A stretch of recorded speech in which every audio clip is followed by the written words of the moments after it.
Hey everybody, it's Jason Blaha here, and when we talk about this whole fake natty thing, one of the biggest arguments, and I'm even seeing articles come out on this now, is that the fat-free mass index thing isn't valid. What a lot of us have been saying out there in the community for years now is that people who are under 10% body fat, and again guys, let's disregard the fatter people. If you're at a higher body fat than that, and I'm not saying over 10% is fat because it's not by any means, it's usually very healthy.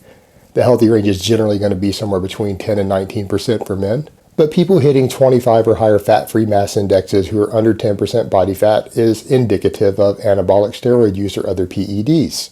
The counter argument that people always make is, oh, this is a witch hunt and they're going to be genetic outliers. There are going to be people who could exceed that in theory. In fact, I'm sure there are, is what people will always argue. But when this argument comes into play, we're missing the entire point. The entire point of what people are calling a fake natty witch hunt, which I guess I've been accused of spearheading online and on YouTube over the years, has nothing to do with determining who's a genetic outlier or not. The whole point of the fake natty witch hunt isn't a witch hunt. It is to protect consumers. That has been the entire point all along.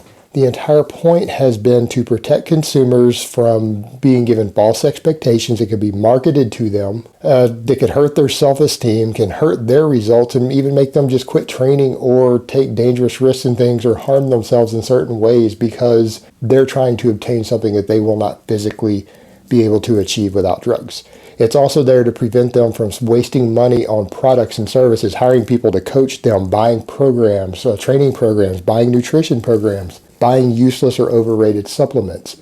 It's to protect them financially, and it's to protect their health and well-being. That was the whole point. It is not about the fake natty. It has never been about the fake natty, and it shouldn't be about the fake natty. It really isn't your business or concern what someone else chooses to do with their own body until it starts affecting other people. That's the point. If someone wants to lie about their drug use and it's not hurting anyone else, then there's no harm done. There's no need for us to care. I don't care, and hopefully you don't care at that point. The problem is that when these people start selling their training programs, saying, hey, I got these results in this program. If you follow this program, you will eventually, if you train hard enough, you'll reach my goals.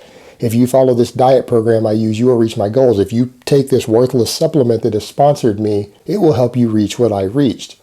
That's where we have a problem.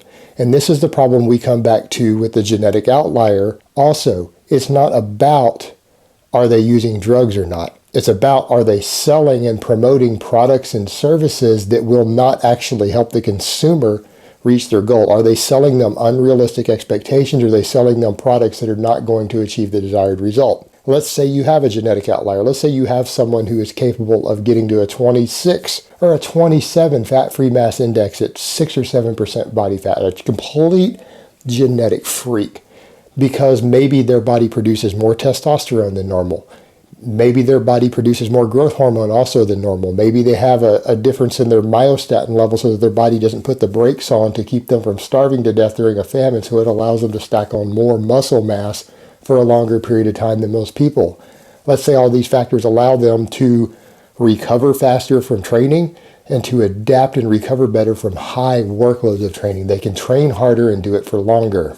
So due to their genetics, this person can adapt and recover from much, much higher workloads and volumes of training than other people. In other words, they can train harder than other people, adapt to it faster, gain more muscle from it, and recover from it more quickly without issues. So this person's genetics allows them to replicate without using drugs many of the biological benefits of using drugs.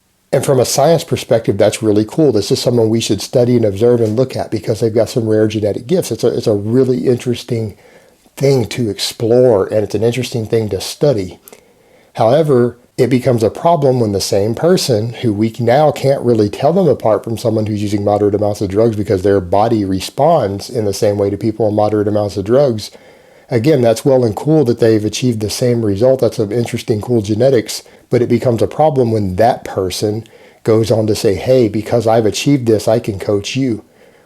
Hey, run my training program. This training program's worked great for me, but it's like your training program works great for you because of your genetic gifts that your clients don't have.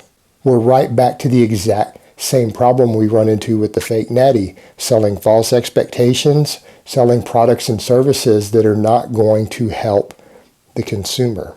And when you look at it from that perspective and understand that the fake Natty thing isn't about the witch hunt, it's not about going and singling these people out for harassment, it's not about harming them, it's not about belittling them for it, it's really about protecting the consumer. And when you step back and look at it, someone with these amazing genetics who responds differently, who recovers differently, who adapts differently to training than 99.9% of the population, just like people on drugs do, or in a similar manner that people on drugs do, from a consumer perspective, from the people buying the products, the supplements they use, the routine they use, their coaching services, there's no difference. And so when you understand what the goal of it is, you realize that why the genetic outlier argument doesn't really matter to the entire point, because it's not about convicting someone of doing something bad.